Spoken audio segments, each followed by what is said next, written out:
Hi, everybody. Welcome into another edition, episode 109 of the Lab Epstein Hitting Podcast show where everything's made up and the hitting doesn't matter. Funny story about that, by the way. When I was in Legion Ball, 15 years old, so summer of 2005, I would come home from my games after going like 3 for 5 or like 4 for 5. Yes, for the audience, I used to rake back in the day, not just some goofy, dumb podcast host who struggles to find his lighting and balance it correctly. I'm not just that guy. I used to really hit well. So anyway, I would come home and I would watch Baseball Tonight. The panel of Carl Ravitch, Peter Gammons, Harold Reynolds, and Tim Kirchin. Arguably the best panel of Baseball Tonight in the show's iteration. And then after that, I'd watch Whose Line Is It Anyway? And then I'd go to bed. And then I'd do the same thing the next day. So that just popped. I don't know how that just came into my head. I haven't watched it in years. It just popped right into my head.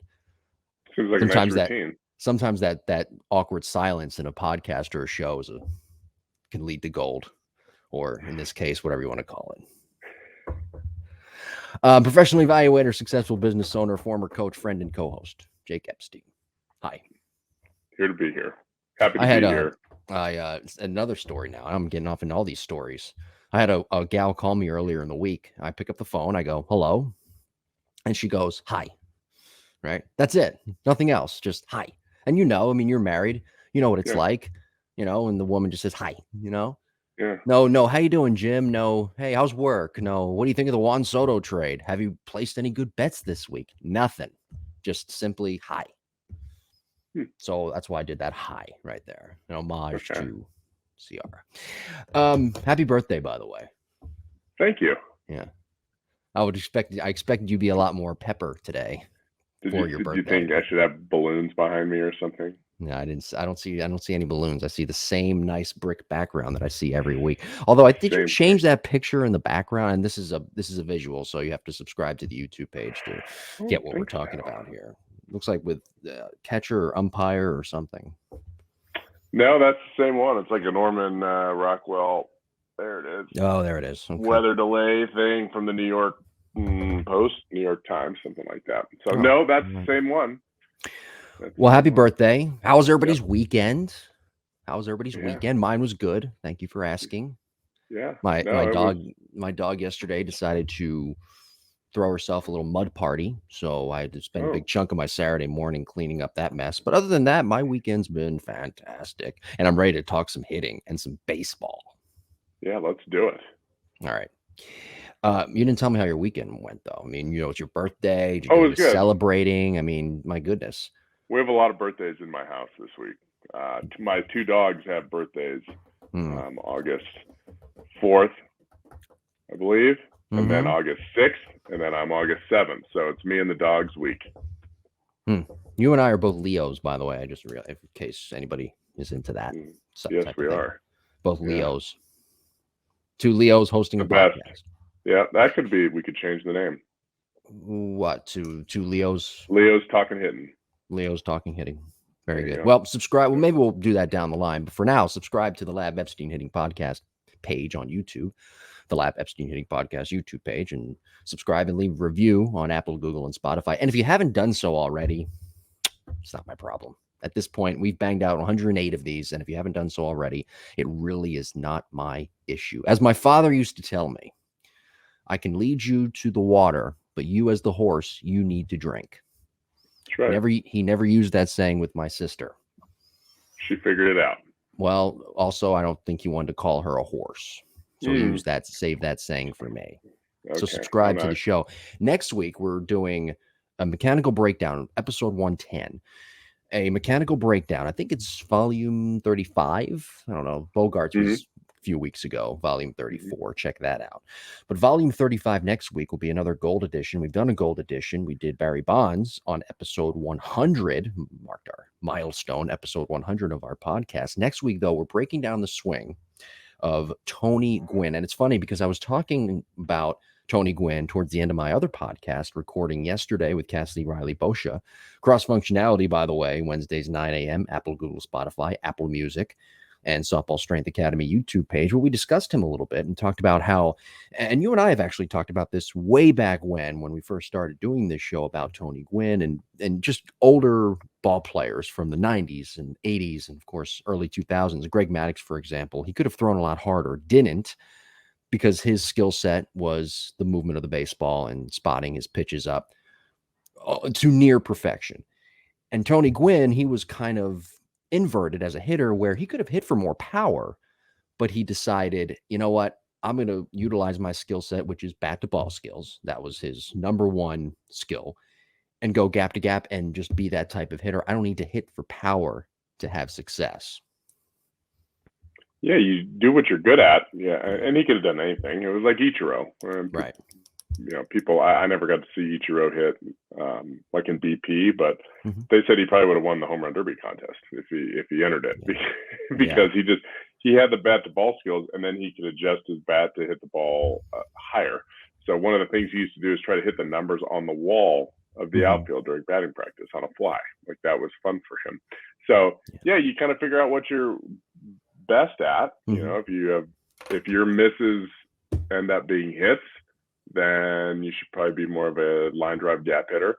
If your misses in the air go out of the park, then maybe you should be more of a home run hitter and kind of maximize your misses. So that's what we're always doing. When you hit the ball hard, you hit the ball hard. But it's, what is our miss?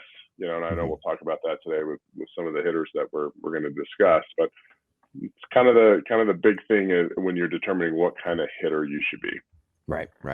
You know, I wonder too, I was thinking about this last night, what Tony Gwynn would think of some of today's players. And I think I have an idea. I don't know. I mean, he unfortunately passed away at a young age, but I think him being the athlete that he was, two-sport athlete at San Diego State, basketball and baseball, I think he would say what a lot of older players are saying nowadays about how the athletes that are coming up in today's game are better than the athletes. For example, I'm watching the Captain, and I've told you over the years, I've watched like 03, 04 Yankees Red Sox games in the playoffs. And I'm watching some of those players, like Kevin Millar, for example, Trot Nixon, Jason Varitek, right? Derek Jeter, right? I mean, I could name a lot of shortstops in today's game that are actually more athletically better and have a higher ceiling athletically than Derek Jeter, but they're not better ball players. I mean, O'Neal Cruz, for example, last weekend, it drove me crazy. He was an important runner in the bottom of the 10th at second base, representing the guy, I forget who it was, the plate was representing the tying run. He gets picked off, and you didn't really see that back in the day. And I just wonder if Tony Gwynn would kind of follow the sentiment of what a lot of players say now, or ex-players say about today's game, how the players are athletically superior and just have this supreme athletic ability, but they don't know how to truly play the game. And there are some teams, I mean, the Reds aren't really doing it anymore. The Royals really aren't doing it. They're just bad teams. But then there's like the Pirates and the Nats, and they're just making these bad mistakes. And sometimes you wonder, like, is this Major League Baseball? Because it's not the Major League Baseball. And I'm not trying to rag on the game. I'm just saying that sometimes what I see, I scratch my head, and it really kind of just irks me. It just kind of gets me upset, watching what I think is really bad Major League Baseball. It's tough to say. I was watching some of the same show you're watching, the Captain, and watching Jeter and wondering, how was this guy a first rounder compared to the videos that we see today of these guys? Yeah, they're much quicker, they're much stronger, they're much more mobile than he was. They throw the ball harder than he did. If you watch the highlight videos of the first couple round infielders, you're like, that wouldn't even stack up in the same chapter, as where Jeter is. And then you wonder, well, why are there so many misses? And it's just because so many players are groomed, and they're polished, and they work so hard at a certain skill, and they work on footwork fielding ground balls, and they work on this with their hitting and this with their throwing. And so what you're seeing is a lot of players playing above really their natural ability, which is great. Like, you're not only maximize your ability, but you're going above and beyond.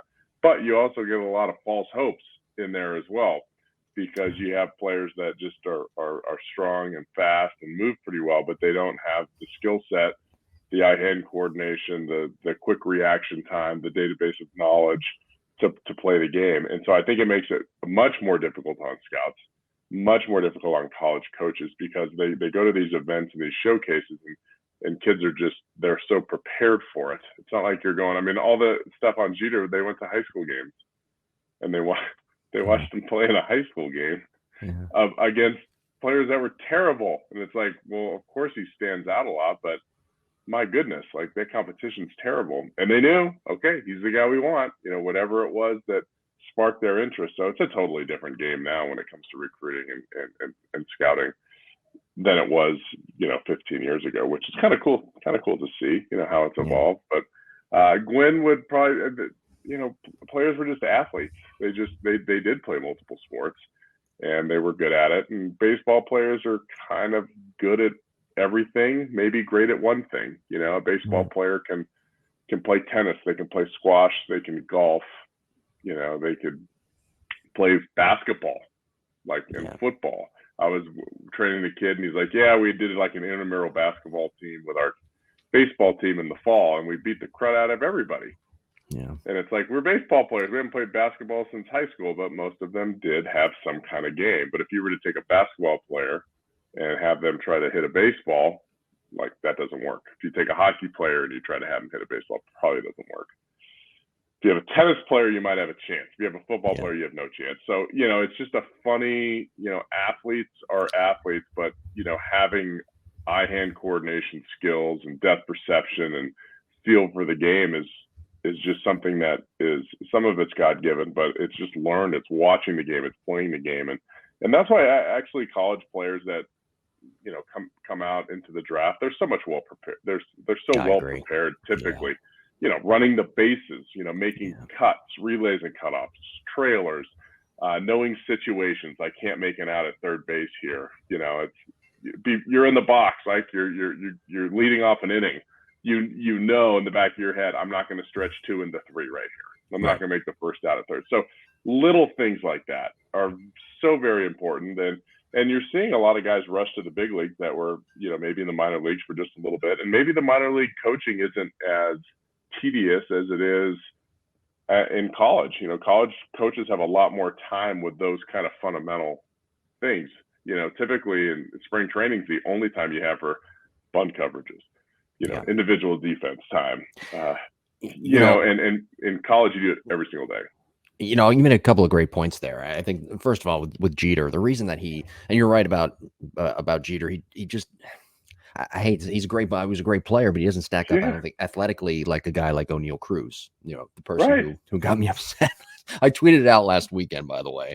I don't know if you saw it, but I said, I don't care if a guy can throw 96 from the cut of the grass from short. If he gets thrown out and his run matters, he gets picked off. It doesn't matter in the end.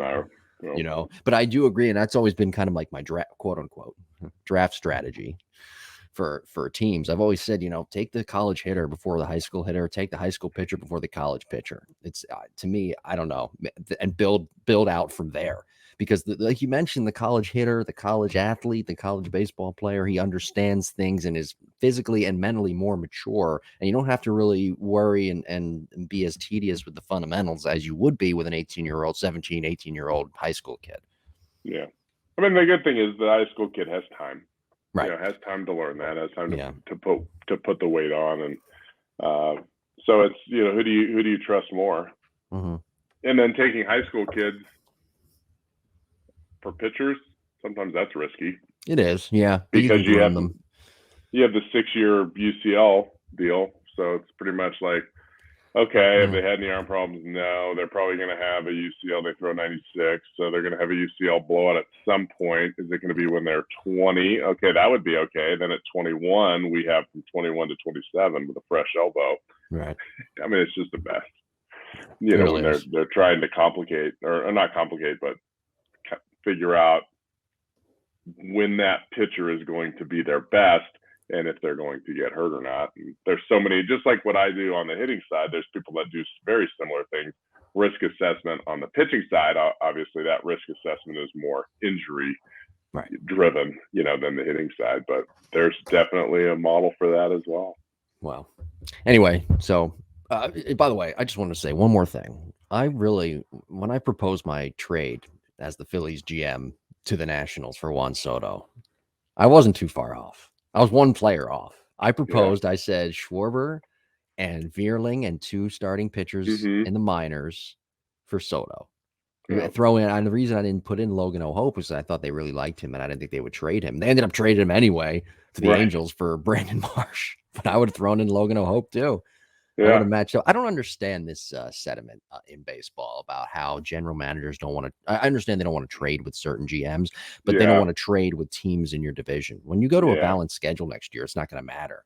And I don't understand. If I was a general manager, I would say I don't care if he's in my division. If it matches up with what our needs are and what their needs are, then let's try to get something done. Let's at least pick up the phone and have a discussion. I don't like the Mets and the Yankees, for example, not wanting to trade with each other. That's very bizarre. Well, that's just silly. Yeah, that's weird to me. They're in different leagues and they're in the same city. There's 80 million people in that city. You're going to carve out some kind of fan base.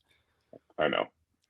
Yeah, I mean, I get the division rival stuff, but it's always like, well, I don't want that guy to come back and hurt me, because who looks bad when that happens, right? The general manager, looks bad. So it's tough to get away from that. But you're right, with a balanced schedule, it's like, if you play the same teams in your division equal amount of times versus, players out of division, who cares? Well, we just talked about risk assessment. GMs have to do that risk assessment. Yeah. And if, in my opinion, what comes out of that risk assessment is that you're going to have that one player that you say, well, that one got away, or my bad. I mean, AJ Preller, who pulled off some really good trades the last couple of years, has had plenty of those instances. Plenty. Yep. Yeah. San Diego I just can't believe the Padres still have people to trade. I know. They're deep. I was watching too on Twitter last night, a couple of their new prospects, and they're all raking. They're just very, very deep. Yeah. Comes from they've scouting done it, and they've used their minor league system not to produce a ton of big leaguers, but to produce investments to get proven big leaguers. Yeah. And that's how it is. Sometimes you're bringing them up, and sometimes you're using them as investments, and that's what people have to look at when they're drafting players. Is this going to be a good investment, or am I going to trade this person for a better investment? It's kind of how the game works now. Yeah. So anyway, next week, Tony Gwynn, episode 110, Mechanical Breakdown Series Gold Edition. We'll be talking about him and breaking down his swing. Really looking forward to that. All right, we got some material to get into, so let's start the show here. Let's first begin with Nick Castellanos. We were going to talk about him last weekend when he was struggling, but now all of a sudden he's hot. We did a mechanical breakdown on Castianos a while back last offseason before he signed with the Phillies. And you said a lot of good things. I said a lot of good things about him and his swing and his approach. The couple of things you said, actually. You said he had a sharp plan at the plate. So there's his approach. By the way, having a proper approach and plan at the plate is our main topic today. And he creates a lot of whip fundamentally. Now, I did some research and some of my homework, if you will, as always. And with Castellanos, he has the last week, as we record this, 14 hits in 8 games. 14 hits in 8 games. I did some math. He's averaging about 4 pitches per plate appearance on those hits. So not the outs, but on the hits, averaging 4 pitches per plate appearance. And I'm because he's gotten hits on pretty much every pitch, fastball, curveball, slider. I'm wondering, though, in your opinion, I have an opinion on it. I'm thinking, correct me if I'm wrong, please. I'm thinking he's just gone back to being very simple. Look fastball, adjust everything else. And I think it was inverted when he was struggling. Yeah, I dug into his stats and pitches per at bat and barrels and all that stuff. And honestly, I didn't see a whole lot of difference in what he's doing this year than in previous years, aside from one thing, which was his chase rate. Like, he was swinging at more breaking balls out of the zone. And when I typically see players do that, it means that they're pressing and they're trying a little bit too hard. And I think that was really the root, because when I looked at his spray chart, when I looked at his fly balls to ground ball, I think his ground ball percentage might be a little bit higher. I can't remember if it was him or Hicks, and then we're going to chat about him. But I didn't see anything outlandish compared to his track record the last few years. Everything was in a percentage point or two. I will say that he does walk a decent amount, which means I think the more pitches he sees per at bat, the better. So going into what you saw this past week, maybe he is being more selective. maybe before he was saying, I'm going to sit on breaking balls. And maybe he's a guy that if he sits on breaking balls and then he gets a breaking ball, he gets very excited and then he swings at it, even if it's not a hanger. That's very, very common with players. I used to do that all the time because I used to sit breaking ball a lot. Just because I was big, I would get them. And so I'd sit on breaking ball with 2 strikes, and then, there it is. There's that breaking ball, but I would swing it in the dirt anyway because I was a moron. So you not only have to be selective on your pitch, but more importantly, location of that pitch. So, but I do think it was stress related. This year, I think he's going to be fine next year. It's a lot of pressure. You signed a huge deal. You're in a city where people don't typically like any kind of failure. As soon as you go for 4 in Philadelphia, they're on your case. And just ask Joey Gallo. Like, it's a hard place, Philadelphia and New York. Those are really tough places to play and be successful your first year. So I think the fact that he's getting a little bit more comfortable and he'll stick to his plan, he'll be fine. Because he's a hitter and he's a feel guy. And I think he's just probably trying a little bit too hard. And when he relaxes and gets back to his feel, and then maybe like what you said, I'm just going to look for a fastball. I don't care what the count is, if it's 0-0, if it's 1-2, if it's 3-1, I'm going to look for a fastball in a certain spot and I'm going to hit it. But they're pitching him the same way. His, percentage of fastballs, percentage of breaking balls is still very similar. So I don't think they're pitching him any different. I think he's just, was trying a little bit too hard, and hopefully he gets out of that because he is a really good player. Yeah, I was with you. I didn't know where to really start. Usually when we do these type of things, or we talk about certain hitters that are having success or struggling, I kind of know the stat points where to start. I didn't know where to begin. I really didn't. And, I looked at all the stats that you did. I didn't really look too much at barrels, but I thought it has to be something with maybe he's looking more fastball. Maybe he's just getting the fastball. It wasn't that he's hitting breaking balls. Maybe he's seeing more pitches. Not really. He's seeing, 4 pitches. It's kind of in the middle ground. I didn't really know. So it kind of brought me back to, okay, it has to be he's looking fastball and just kind of adjusting from there. Yeah. And he seems like a guy that has more of a simplistic approach. Yeah. I think that's kind of his deal. So, hopefully he gets back to that and he starts raking. Now's the time, right? Nobody really cares except for the now. Yeah. And I think if he stays hot, it's going to be good. Well, one guy who's not hot right now, Aaron Hicks, unfortunately for the Yankees, he signed the last couple of years. He's had some struggles. He signed that big contract a few years back with the Yankees, and he kind of hit his stride with New York. Didn't really work out with Minnesota too much. He was a first rounder, didn't pan out. He's 0 for, as we talk today on this Sunday, episode being released on Monday, he's 0 for his last 33 at the plate. What do you see with him right now? That's tough. 0 for his last 33. Yeah, again, it happens, and that stinks. Yeah. But with him, what I see is he's not hitting. He doesn't have a lot of extra base hits aside from some home runs. That's the big thing I see. Like, he's got a ton of singles, and he only has a handful of doubles, if I'm not mistaken, on the entire season. So when you his slugging percentage, if I'm trying to pull it up now, it looks like is it 313 this year? Like, that's unacceptable for somebody in a small ballpark. So what it's telling me is he's not hitting the ball hard on the right trajectory. He's hitting a lot of singles. Those singles could be flares. They could be ground balls. He is a switch hitter, so sometimes your spray charts are a little bit confusing because you can't tell if he's pulling balls, unless you filter that. But the one thing that stands out this year is that he's walking a lot, and his chase rate is really good, meaning he's not swinging outside of the zone. So what that tells me is that he's seeing a lot of pitches, and maybe he shouldn't be. So he might be taking a lot of good pitches to hit, and he's swapping out his walks for driving the ball in the gap somewhere. So he could be a guy where lack of aggression early in the count could be happening. Okay, meaning he's walking a lot. I don't know what his pitch per at bats are. I don't know if you have that. I don't. On you. But that definitely could be something where he's a little bit apprehensive. He's seeing a lot of pitches. Maybe he's walking sometimes, and then maybe he's finding himself with 2 strikes a lot. And when you have 2 strikes, he's a guy that shortens up. He's not still trying to hit jack, and he's just putting the ball in play. So that'll definitely kill your average hitting with 2 strikes, like, no doubt about it. So when I see players that don't have a high chase rate, which is good, like we don't want to have a high chase rate, but you're also walking a lot, it kind of tells me that you're pretty apprehensive in the plate and not going in there to do damage. Now, maybe that's mindset, maybe that's preparation, maybe that's having a plan when you go to the plate, but just from looking at, a few different stats and metrics, that's what I am picking out.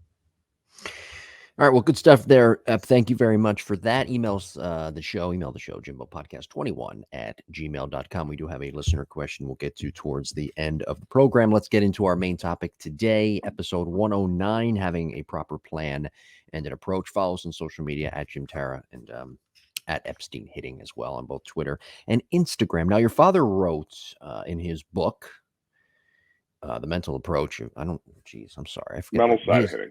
Thank you. Yeah. I got two books that I have, and I'm sorry. I've read them. This will be our last podcast. I've read them man. Happy birthday, Ep. That's like the best. That would be the best birthday gift ever. The final podcast. Final lap. Not true at all. We can't end on 109. We got Tony Gwynn next week. That's right. So your father wrote in his book, a proper mental plan is needed to gain the advantage. Now that he wrote that back when, it wasn't too far back, but he wrote it when there wasn't as much information that players have to sift through nowadays. It's almost become gaining that mental advantage and coming up with a proper approach, having a plan. It's almost become the game within the game, because there is so much out there, new technology and information that's being handed to you. You're trying to sift as a hitter through everything to come up with the proper plan and approach against a guy who, by the way, is probably throwing 95 plus in today's game, Major League Baseball. And it's no different on the softball side, as Cassie and I have talked about on my other podcast. Yeah, my dad used to say if somebody's throwing 90, 95 and you're looking for 95, it's going to feel like 90. But if somebody's throwing 95 and you're looking for 85, it's going to look like 100. So having that plan is just cheating a little bit. It's trying to take away the edge that maybe that pitcher has. And if we're smart and we can have a plan, and then we most importantly can stick to that plan, we're going to have a little bit more of an advantage of just going into the gunfight without any information. Okay, like I don't know, is this guy a right-handed gunslinger? Is he a left-handed gunslinger? Is he fast? Is he slow? Is he a marksman? Like I don't know what it's going to be, and you can't have that. So as a hitter, what a plan used to be is, how did this pitcher used to pitch me? If it was somebody in pro ball that you're going to face, multiple times, or a college pitcher you're going to face multiple times during the season. Or are you a young kid? What is your plan? Well, I'm going to look for fastballs because this guy hasn't gotten any breaking balls over the plate. Well, why would I look for a breaking ball when the guy throws 1 out of 10 in the strike zone? So that plan is based on experience. It's based on it's not based on what a computer's spitting out, because that computer, we don't know where that data came from sometimes. Did it come from how this pitcher has pitched the last week, how this pitcher has pitched all year, or how this pitcher has pitched against players like me, left-handed, high contact guys, low power guys, whatever that is. But if you just say, okay, this pitcher over the last 6 months throws 84% fastball. Well, it wouldn't be that much. 64% fastball, 40%, off speed, and yada yada for the balance. So, but that's everyone. That's against lefties or righties. That's against the number 3 hitter or the number 9 hitter. Like that information isn't targeted to me and what I want to do at the plate, and maybe how that pitcher will attack me. Maybe I stand far away from the plate. Most people throw me outside, or maybe they throw me inside because I dive a little bit too much. So you have to take all of that out. And really that's what my dad was talking about, is let's be a little bit more centralized with our thinking and how it pertains to me, and maybe how I feel. How do I feel today? Maybe my bat's a little slow. It's been a long week. It's been hot. I just feel like we're late in the year. Man, like maybe I'm not going to sit there and try to jump on a 98-mile-an-hour fastball. Maybe I'm going to sit back, take a couple pitches. Maybe he'll hang me something, and I can sit on that, because usually I get 2 or 3 breaking balls from this guy. He doesn't know that I'm tired. Maybe the guy on deck is super hot, right? I'm hitting 5th. The guy hitting 6th is the best hitter in the lineup right now. man, I'm going to get challenged here. Even with 2 strikes, they're not going to want to walk me. They're going to want to get ahead. Well, they got to get ahead. I'm going to be ready the first 2 pitches. Like, I'm not going to sit there and take strike 1.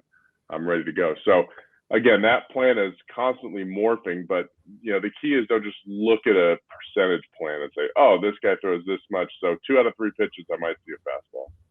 Well, maybe you will. Maybe you won't. Maybe you'd see 2 out of 3 fastballs anyway.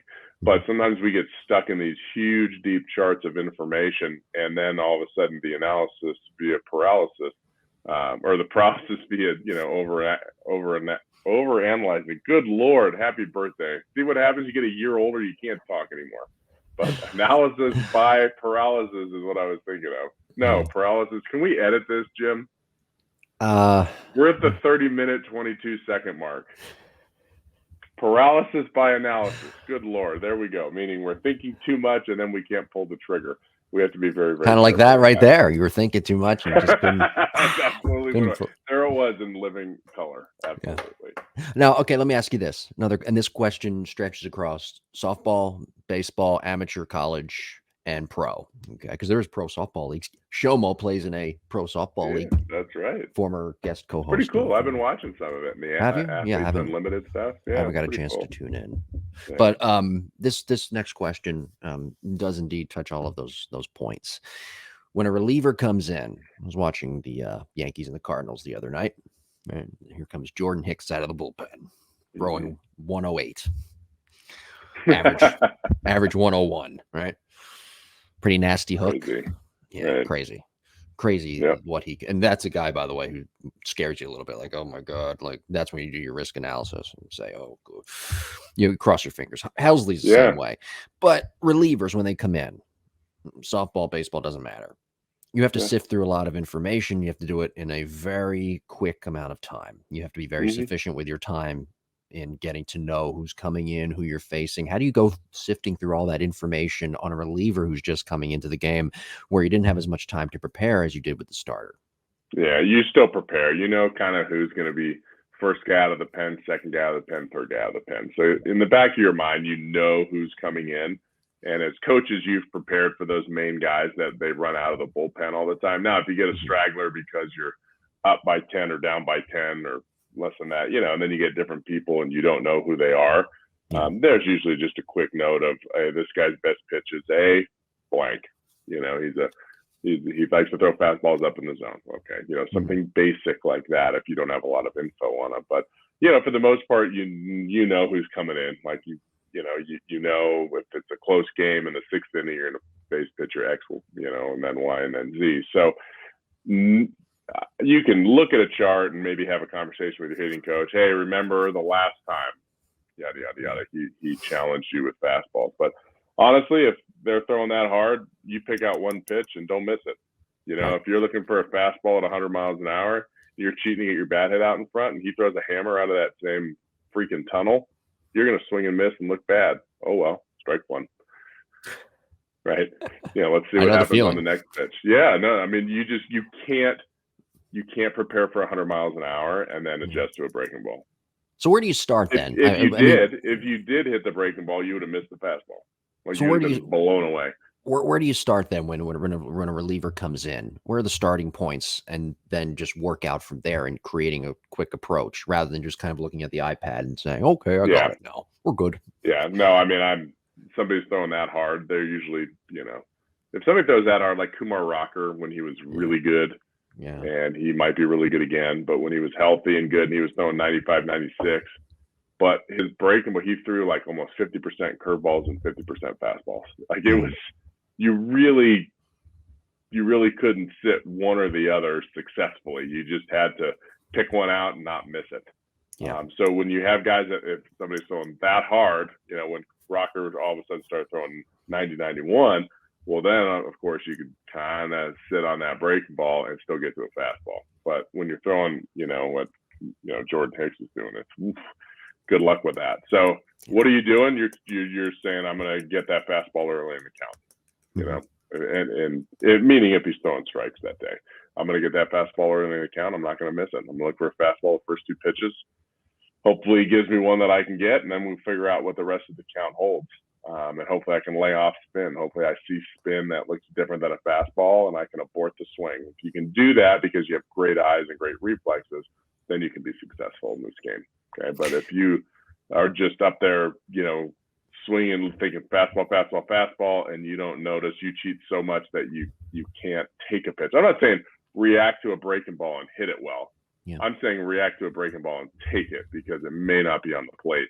That's what makes great hitters, when they can notice a different tunnel. That's why that's such a big thing now when pitchers release the ball in the same spot. Because as a hitter, we can kind of notice that the arm is here, where am I? Here on one pitch, and then maybe a little bit higher on another pitch. Well, that allows us to at least see something different. Oh, his fastball comes out of a different slot. Or, I can see the ball come out of the top of the hand on a fastball, but when he throws a breaking ball, I don't see the ball as much. I see more hand than ball, whatever it is, depending on how they're going. Maybe it's not as clear as day as somebody just doing what I was doing, but it looks different.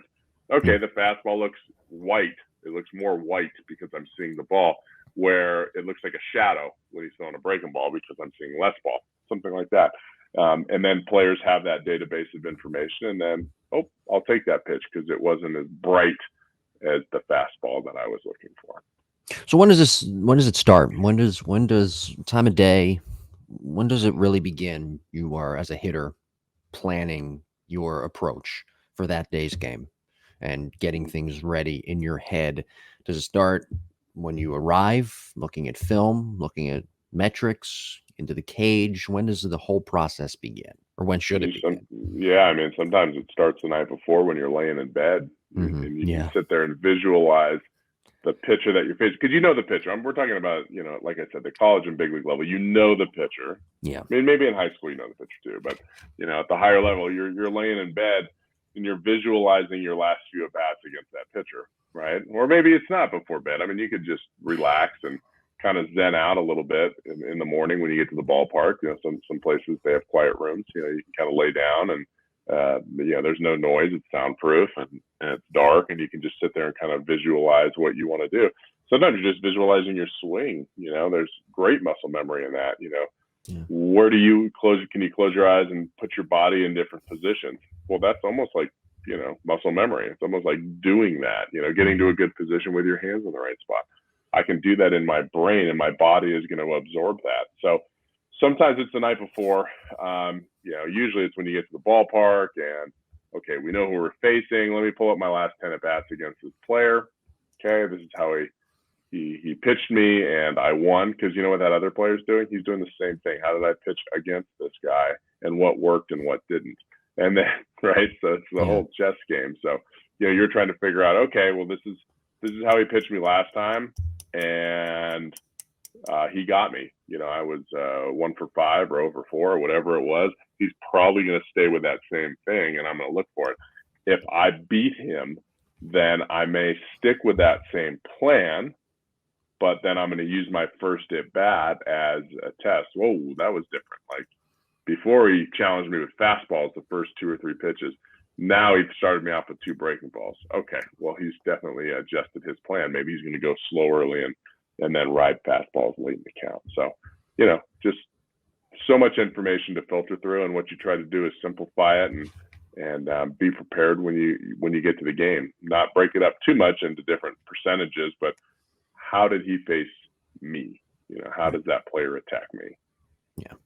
Episode 109, having a proper plan and approach. And I think that's a perfect way, that last line there, perfect way to end today's topic. Affirmative. I didn't want to say anything else because you said it was perfect. I want to mess it up, Jimbo. Let's get to our listener question as we wrap things up. This is from Paul. He writes in, I don't know where he's from. People don't like to say where they're from, but that's okay. I don't know if Paul's written in before. Maybe he has. Paul has written to us via jimbopodcast21@gmail.com. He writes, "Hi, guys. My question is for Jake." Of course it is. I never get any questions. Sure you do. You've no, had I one. do not. I've never got one. Well, we don't question. read those on the air. That's right. So Paul continues, how do I stop coaches from, I asked your dad, by the way, when I read this listener question. I wrote it down. I asked your dad this years ago, so this is a really good question. He writes, how do I stop coaches from telling my son how to hit fundamentally? It's a great question. He has a private coach, and I like the instruction he is getting, even though it's not Ep. He didn't write that. I added that part. Might be. Maybe it is. Maybe it is. I don't want too many people in his ear. Thank you guys for your help with this. And that is from Paul. Thank you, Paul, for the question sent to us via jimbopodcast21@gmail.com. Yeah, you got to be strong. You got to know what you have to understand what you are trying to do, and you have to filter the other information that comes in. For instance, I have players that are just nice kids, right? Good kids. Somebody tells them to do something. Yes, sir. Yes, coach. Of course, that's going out of the waysides with today's society. In Texas, it's not too bad. Everybody's pretty spot on there. But, I mean, kids are, people say, hey, you know what you should do? You should try this. And so, oh, yeah, that's great. I'll do that. So sometimes you have really nice kids that try to do everything, and then all of a sudden they got 8 different thoughts in their head. Kind of like my golf swing. You got too many different things going on. So if he likes his instructor, it depends on the age of everyone. Typically, coaches don't have time when they have, 13 to 18 kids on a team. I don't know what level we're at here, but if it's your standard 14U team and there's maybe 13 players and one or two POs, something like that, they don't have time to spend, hey, I want you to do this with your elbow and this with your hand and this with your stance. And it's more like, okay, we're going to do these drills. Now, sometimes those drills are terrible, okay, and I get that. But drills once a week aren't going to destroy it. What you don't want to do is be uncoachable, and you don't want to tell that coach that, hey, buddy, I know more than you, and what you're telling me is bad. So sometimes you can have a conversation with a coach and say, you know what, this is what we're trying to do. Because the coach doesn't know. Coach doesn't know what you're trying to do. They're just trying to do their best. So if you have a meeting with a coach, say, hey, coach, we see, whatever. We see Jake Epstein to hit. And, this is what we've been working on, and this is why. Okay, so he has me working on, keeping my hands a little bit higher and maybe my back shoulder up a little bit higher so that I don't collapse my backside. Okay, because when we did a video analysis at 240 frames per second, it showed I had a big barrel drop, and the cause of the barrel drop was this arm, and that's why I'm standing like that. So it's not up to the kid to say, oh, coach, I'm not going to do that. It's up to the parent to maybe schedule a meeting and say why. This is our plan of attack. Or why are you striding? So, for instance, my daughter, I've made stride, good, bad, or ugly. She stands kind of upright. We started doing it when she was 9 years old, kind of upright, and I made her move. The pitch is on its way. The pitch is in the windup. You got to start stepping. So she had to figure out when to start moving. So what is the biggest problem I see now in 12U softball is pitchers. Oh, and that was one of the things that on her new team was like, whoa, she's really got a big stride. Like, I really don't want players to stride. I want them to have a little tiny stride. So the team is made up of all these players that have little tiny strides, and they all take that little tiny stride too late. So even though my kid has kind of a longer flowing stride, her timing is much better than everyone else because we've been working on it. And so I had that conversation. Of course, I'm in a different boat, right? Because, they know that I'm a hitting guy, and I explained it to them. They're like, right on, man, that's cool. Like, we weren't going to change it. It's just why they were asking, why does she hit like that? Well, if you're not Jake Epstein or Jake Epstein's kid, then people are just going to be like, you can't do that. You can't do that. You're going to be late on everything, even though we haven't played a game yet. Okay, it's just indoor training.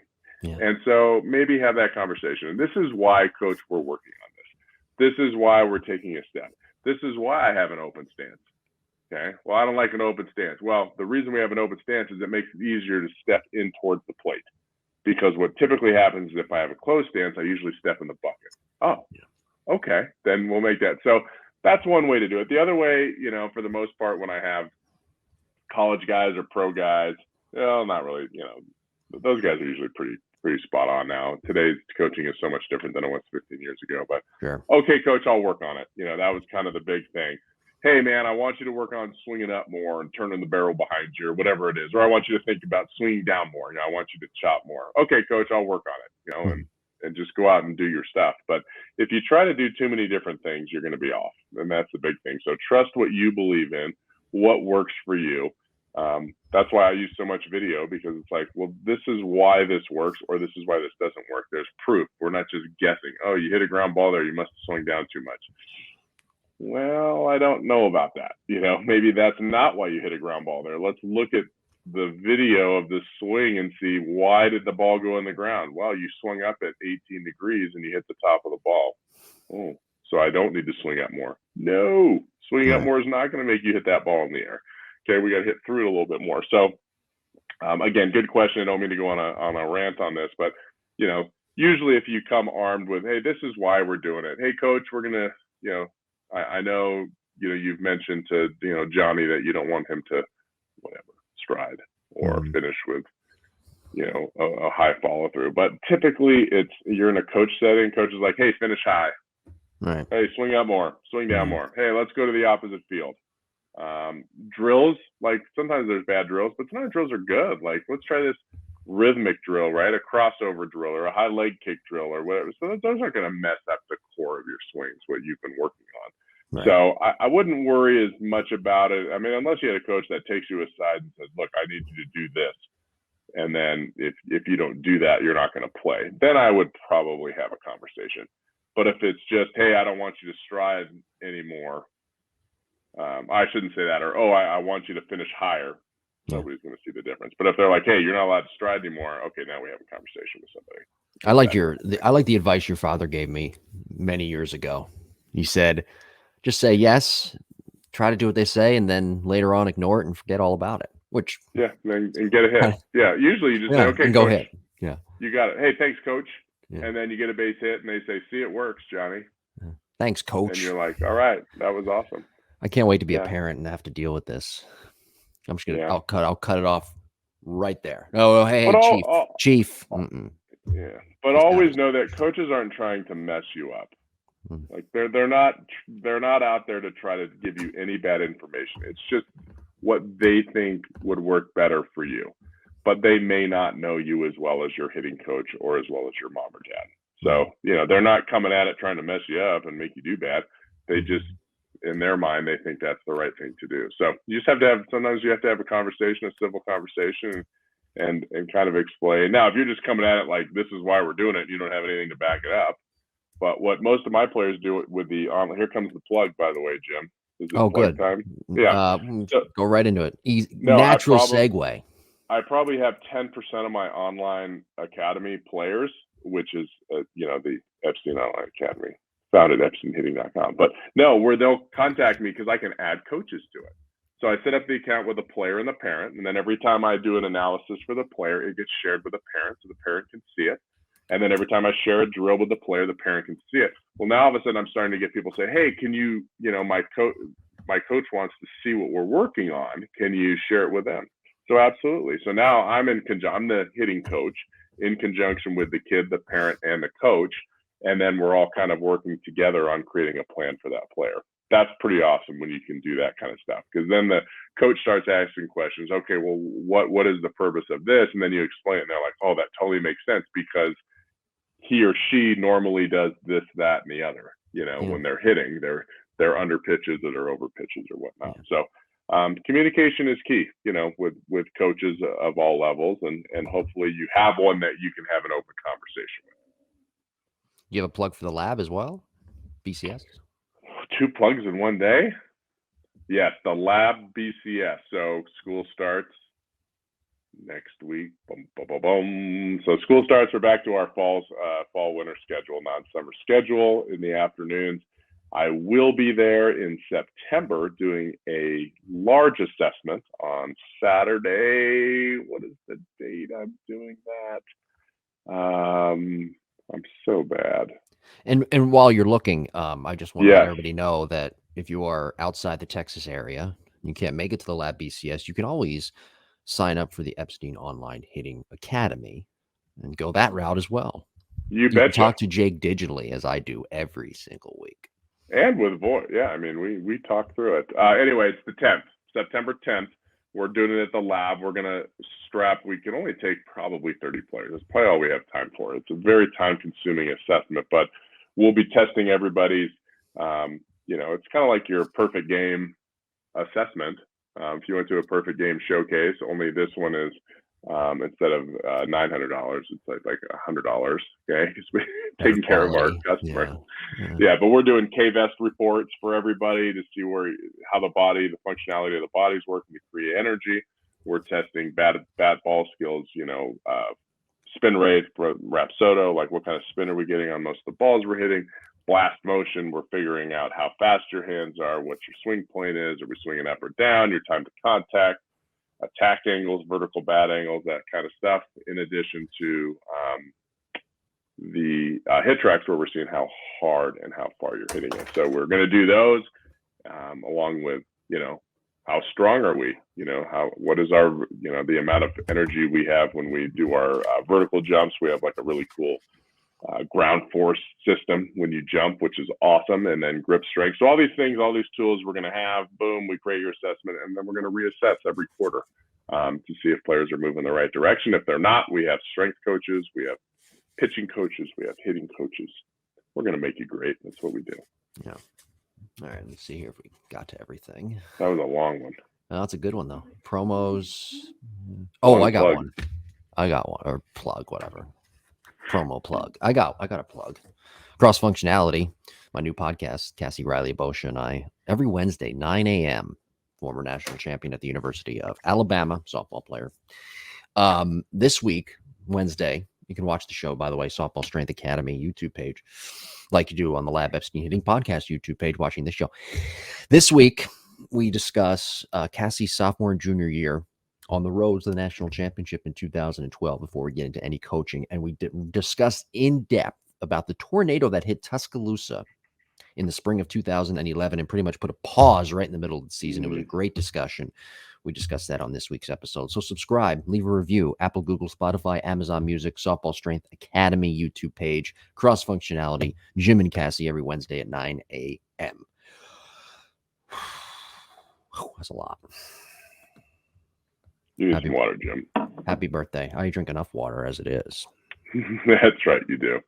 Thank you, Jim. Looking forward to seeing you next week. Next week, episode 110, talking about Tony Gwynn, breaking down his swing. Thank you very much for watching, listening, and we'll talk to you next week. Bye.